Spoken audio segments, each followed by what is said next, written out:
Hello guys, welcome to our YouTube channel maths and matter. आज की हम अपनी इस वीडियो में डिस्कस करने जा रहे हैं क्लासिकल फिज़िक्स की जो ब्रांचेस हैं। फर्स्ट ईयर फिज़िक्स का बहुत इंपॉर्टेंट टॉपिक और वेरी फर्स्ट जो चैप्टर है उसमें जो टॉपिक आता है इंट्रोडक्शन टू फिज़िक्स, उसके साथ साथ उसमें फिर ब्रांचेस आ जाती हैं कि क्लासिकल फिज़िक्स की कौन सी ब्रांचेस हैं, मॉडर्न फिज़िक्स की कौन सी ब्रांचेस हैं। तो आज की इस वीडियो लेक्चर में हम क्लासिकल फिज़िक्स की जो ब्रांचेस हैं उनको डिटेल में डिस्कस करने जा रहे हैं। क्लासिकल फिज़िक्स को डिस्कस करने से पहले या उसकी ब्रांच या उसकी फर्दर जो फील्ड्स हैं उनको डिस्कस करने से पहले हम एक ओवरव्यू ले लेते हैं फ़िज़िक्स की डेफिनेशन का कि फ़िज़िक्स है क्या। तो जैसा कि हम सब जानते हैं कि study about matter, energy and their mutual interaction is called as physics. Matter मादा, एनर्जी तवानाई, साइंस की ऐसी ब्रांच, फिज़िकल साइंस की ऐसी ब्रांच जिसमें हम मैटर के बारे में, मादा के बारे में और एनर्जी के बारे में, तवानाई के बारे में और मैटर और एनर्जी का जो इंटरेक्शन है, जो रिलेशनशिप है, उसको जब हम अंडरस्टैंड करते हैं, उसको पढ़ते हैं तो उसे फिज़िक्स कहा जाता है। सिंपली आप ये भी कह सकते हैं कि जो नेचुरल फिनोमेना के जितने भी लॉज हैं इस पूरी यूनिवर्स में, जितने भी नेचुरल हम प्रोसेसेस देखते हैं, फिनोमेना देखते हैं, उनके पीछे जो साइंस है, जब हम उसको समझते हैं, उनके पीछे जो फोर्सेस हैं उनको समझने की बात करते हैं तो उसे बेसिकली फिज़िक्स कहा जाता है। फिज़िक्स को दो ग्रुप्स के अंदर कैटेगराइज किया गया है। आप समझ लें कि उसको दो मेन पार्ट्स के अंदर डिवाइड कर दिया गया है। एक को कहा जाता है classical physics, also called as Newtonian physics, and second है that is modern physics, also called as quantum physics.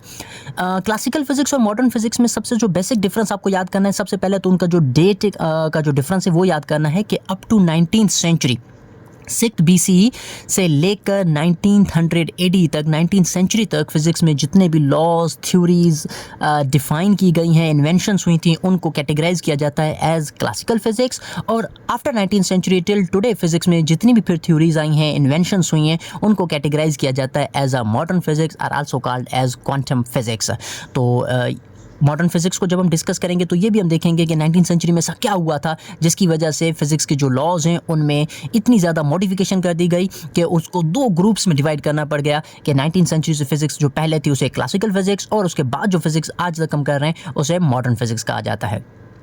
Coming to the classical physics, तो classical physics which is also called as Newtonian physics, इनमें physics की कौन कौन सी branches आती हैं, कौन कौन सी फील्ड्स आती हैं, हम इनको नंबर वाइज जो है वो डिस्कस करने जा रहे हैं। तो क्लासिकल फिज़िक्स की सबसे foremost and first branch that is called as mechanics. आप क्लास 9th में या फर्स्ट ईयर में जब पढ़ते हैं तो आपको जो मोस्टली चैप्टर मिल जाते हैं, स्पेशली चैप्टर नंबर 2nd या 3rd, तो वो हमेशा मैकेनिक्स से रिलेटेड ही होता है। What is mechanics?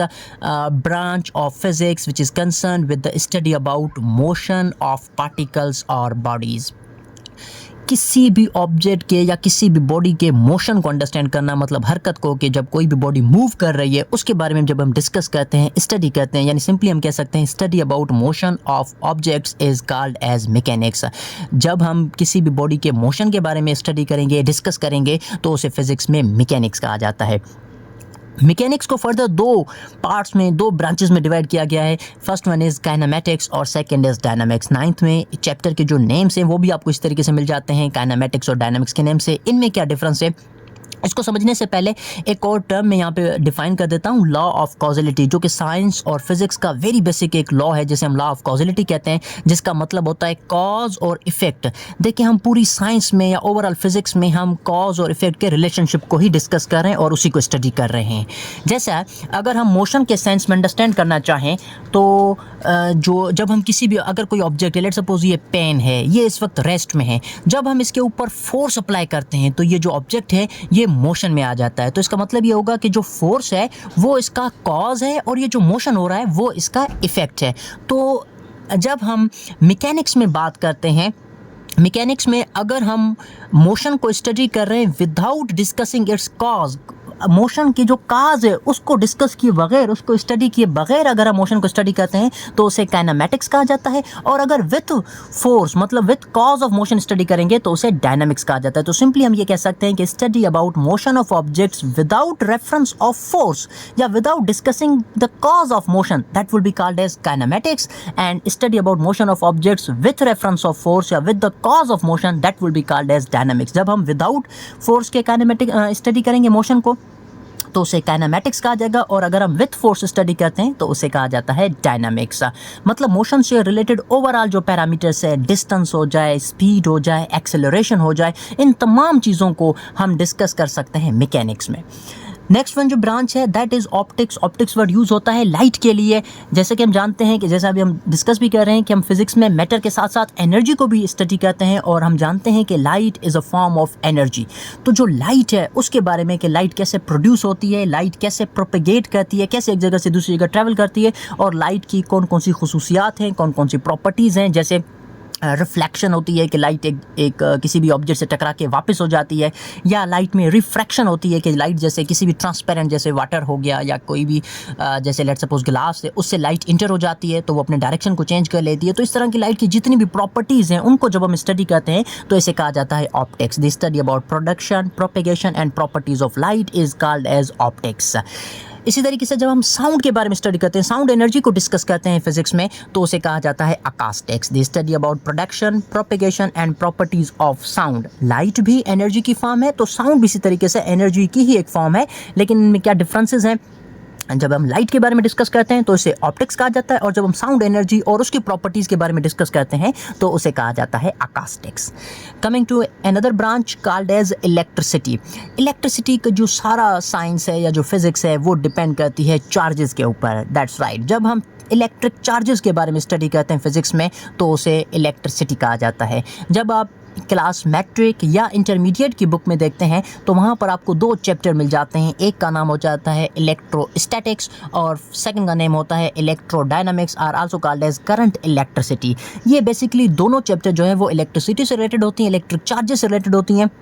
जब हम चार्जेस जो रेस्ट में होती हैं उनके बारे में स्टडी करते हैं तो उसे इलेक्ट्रोस्टैटिक्स कहा जाता है। Electro word means charge and statics means rest. जब हम चार्जेस इन रेस्ट या चार्जेस एट रेस्ट के बारे में डिस्कस करते हैं कि चार्ज कैसे प्रोड्यूस हो सकती है, चार्ज कैसे ट्रांसफ़र हो सकती है, चार्ज ट्रांसफ़र करने के कौन कौन से मेथड्स होते हैं, चार्जेस के अराउंड कौन कौन सी फील्ड्स प्रेजेंट होती हैं, इन तमाम चीज़ों को जब हम डिस्कस करते हैं तो इसे इलेक्ट्रोस्टैटिक्स में पढ़ा जाता है। और जब हम चार्जेस के मोशन को स्टडी करते हैं कि कैसे एक चार्ज एक जगह से दूसरी जगह मूव कर रही है, उसके पीछे कितनी उसकी वोल्टेज होनी चाहिए, उसकी वजह से कैसे कितना करंट बन रहा है, या उसको कौन कौन से इफेक्ट्स हैं, इनको स्टडी करने को हम कहते हैं electrodynamics, or also called as current electricity. Next is magnetism. Magnets के बारे में स्टडी करना, मैग्नेट का ओरिजिन क्या है, कि मैग्नेट कहाँ से बनते हैं, कैसे बनते हैं, उनकी कौन कौन सी प्रॉपर्टीज़ होती हैं और उनका डेली लाइफ में प्रैक्टिकल एप्लीकेशन क्या है, इन सब के डिस्कस करने को मैग्नेटिज्म कहा जाता है। यहाँ पे मैं एक चीज़ मैग्नेट को डिफाइन भी कर दूँ तो याद रखिएगा कि ऐसे ऑब्जेक्ट्स जो आयरन, निकल और कोबाल्ट या उनसे बनने वाली चीज़ों को अपनी तरफ अट्रैक्ट करते हैं उन्हें हम मैग्नेट कहते हैं, उर्दू में जिन्हें मकनातीस कहा जाता है।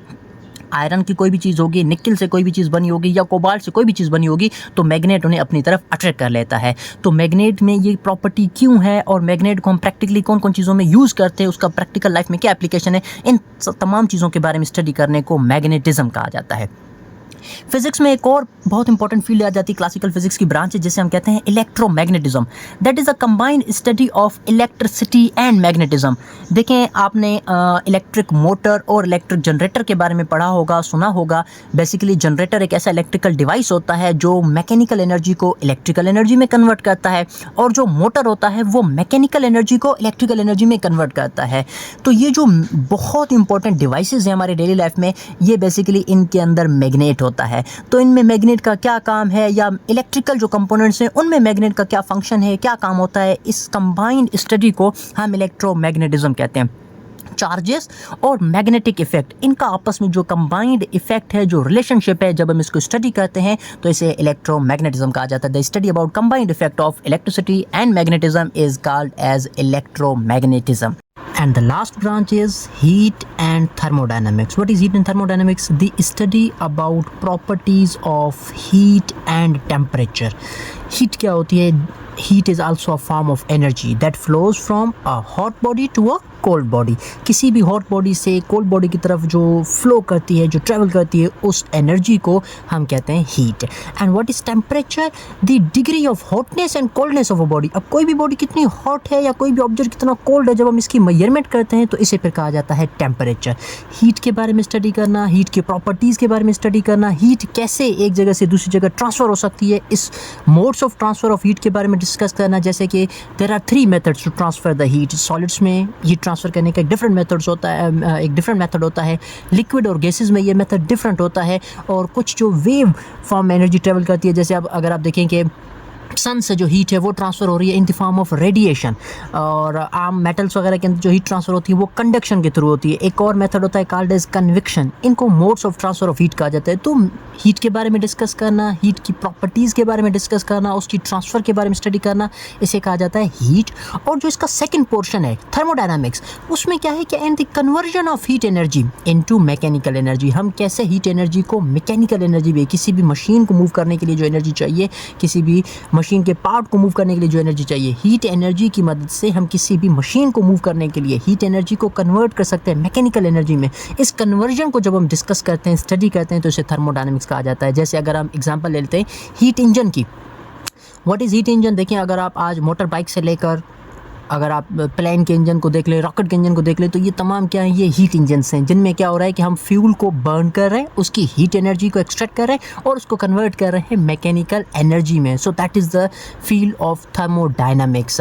तो ये तमाम ब्रांचेज हैं क्लासिकल फिज़िक्स की। इसके फर्दर हम एक और वीडियो के अंदर जो मॉडर्न फिज़िक्स है उसकी ब्रांचेस को डिटेल में डिस्कस करेंगे कि मॉडर्न फिज़िक्स में हम कौन कौन सी फील्ड्स ऑफ लाइफ के बारे में स्टडी करते हैं, उसमें कौन कौन सी चीज़ें आ जाती हैं जिसमें डिस्कस किया जाता है। अगर आपको ये वीडियो पसंद आई हो तो हमारे चैनल को लाइक करें, सब्सक्राइब करें और बेल आइकन ज़रूर प्रेस कीजिएगा ताकि आपको आने वाली वीडियोस का भी नोटिफिकेशन मिलता रहे। तब तक के लिए मुझे दीजिएगा इजाज़त। Thank you. अल्लाह हाफ़िज़।